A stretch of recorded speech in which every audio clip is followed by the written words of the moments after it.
Bonjour et bienvenue pour cette nouvelle vidéo sur les bons étudiants. Aujourd'hui, nous allons voir le seuil de rentabilité, voir à quoi il correspond et comment on fait les calculs pour le déterminer. Donc, tout d'abord, ça c'est la deuxième vidéo qui traite de seuil. La première, c'était la dernière vidéo postée sur ma chaîne YouTube et dans la playlist Microéconomie S2, donc sur le seuil de fermeture. Et donc cette vidéo, c'est la deuxième partie, donc je vous conseille de regarder celle avant de regarder celle-ci.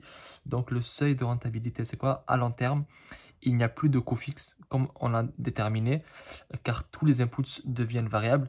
Et dans ce cas, on change de dynamique, parce que dans la dernière vidéo, c'était souvent les coûts fixes. En fait, c'est les coûts fixes qui nous empêchaient, entre guillemets, de sortir du marché. On l'a vu, en fait, que à court terme, on sort pas du marché, mais on ferme la boutique.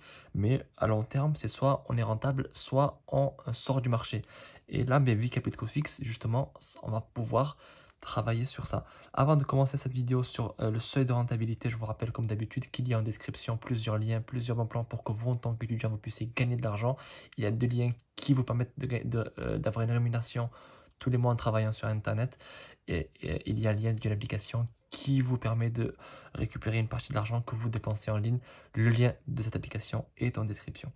Donc, l'entreprise peut toujours réaliser un profit nul en quittant le marché.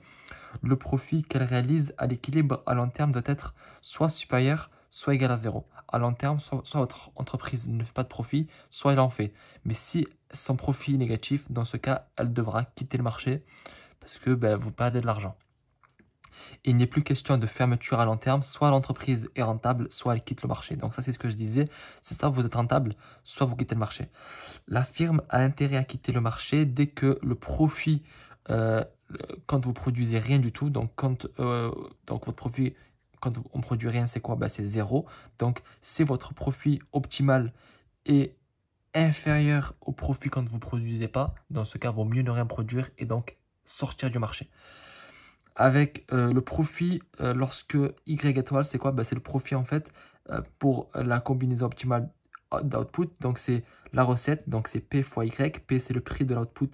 Y c'est la valeur qu'on aura déterminée grâce à la relation entre le prix et le coût marginal, moins le coût variable, parce qu'à long terme, il n'y a pas de coût fixe.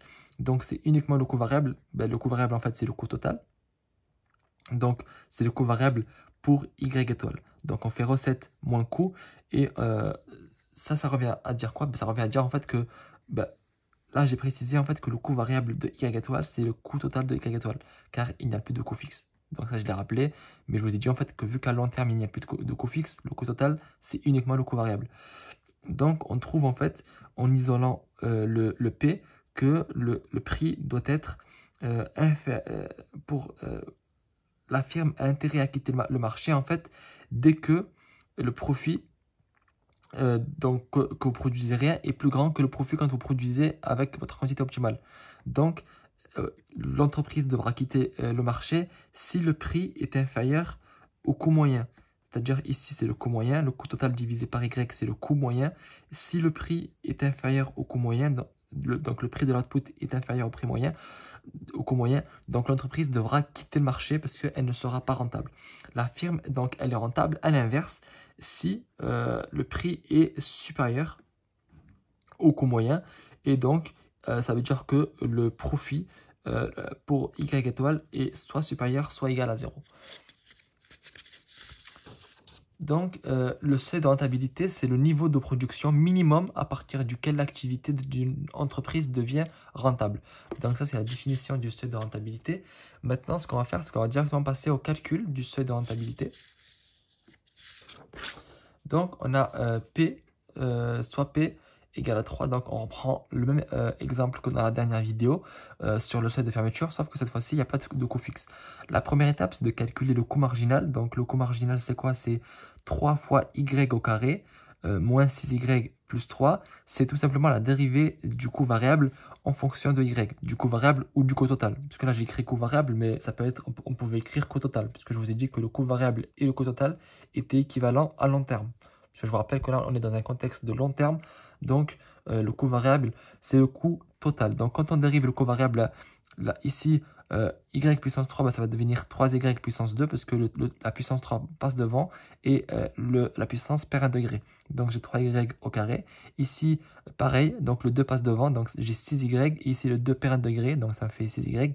Et ici, plus 3y, quand je dérive ça, bah, ça me fait plus 3. Donc j'ai la dérivée du coût variable de la fonction de coût total ou coût variable comme vous voulez, qui est égale à 3y moins 6y plus 3. Donc ça, c'est le coût marginal. Et ensuite, bah, ce qu'il faut faire, c'est il faut optimiser le profit. Donc pour ça, maximiser le profit. Donc pour ça, on reprend l'égalité entre le coût marginal égal à P, donc le coût marginal égal au prix. Le prix qui est égal à 3, donc j'ai ça qui est égal à 3, donc je réécris 3y au carré plus 6y plus 3 égale à 3. Et donc là, il faut que je trouve les y qui correspondent à cette égalité. Donc la première chose à faire, en fait, c'est que le plus 3, je vais le faire passer de ce côté. Ça va me faire 3y au carré plus 6y égale à 0. Et ensuite, je factorise par y. J'ai y facteur de 3y moins 6 égale à 0. Donc là, on va déterminer les deux valeurs pour lesquelles cette équation va s'annuler. Donc vous avez deux solutions. Soit vous faites ici, vous factorisez, donc vous trouvez les racines assez, entre guillemets, intuitivement. Soit vous calculez le discriminant. Mais là, bon, c'est assez rapide à faire.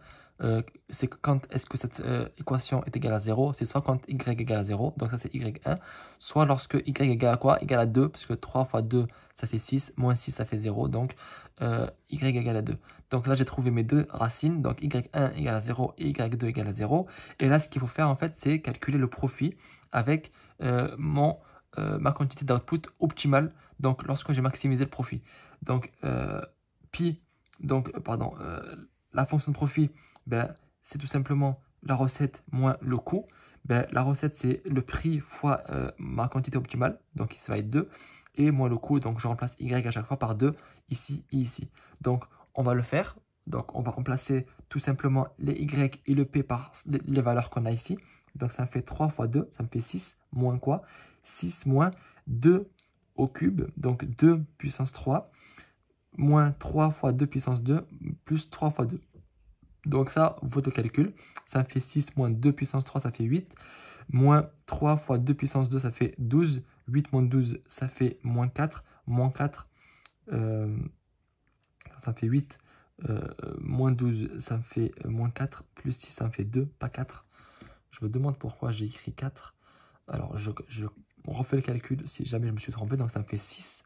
6 moins 6 moins 2 fois 3, 2 puissance 3, ça fait 8. 8 moins 12, ça me fait 4. Ça me fait bien 2. Donc, 6 moins 2, pardon, ça fait bien 4. Je ne m'étais pas trompé. Donc, le profit, lorsque on a optimisé le profit avec y étoile égale à 2, c'est le profit d'égal à 4. On peut voir que le profit est supérieur à 0, donc l'entreprise ne fermera pas, elle ne sortira pas du marché, l'entreprise pourra continuer à produire puisque là elle est rentable, elle gagne de l'argent, le profit il est positif, donc l'entreprise n'a pas intérêt à sortir du marché puisqu'elle est rentable. Si on aurait trouvé un résultat qui serait inférieur à 0, genre moins 4 par exemple, dans ce cas, l'entreprise, elle aurait fermé parce qu'elle ne serait pas rentable à long terme. En tout cas, j'espère que cette vidéo vous a permis de comprendre la notion de seuil de rentabilité qui, pour moi, n'est pas très complexe. Il suffit juste de comprendre un peu l'idée générale. Merci en tout cas d'avoir regardé cette vidéo jusqu'à la fin. Si vous avez la moindre question concernant cette vidéo, je vous laisse la poser en commentaire. Vous aurez une réponse très rapidement. Et pour ma part, je vous dis à très bientôt pour une nouvelle vidéo sur les bons étudiants.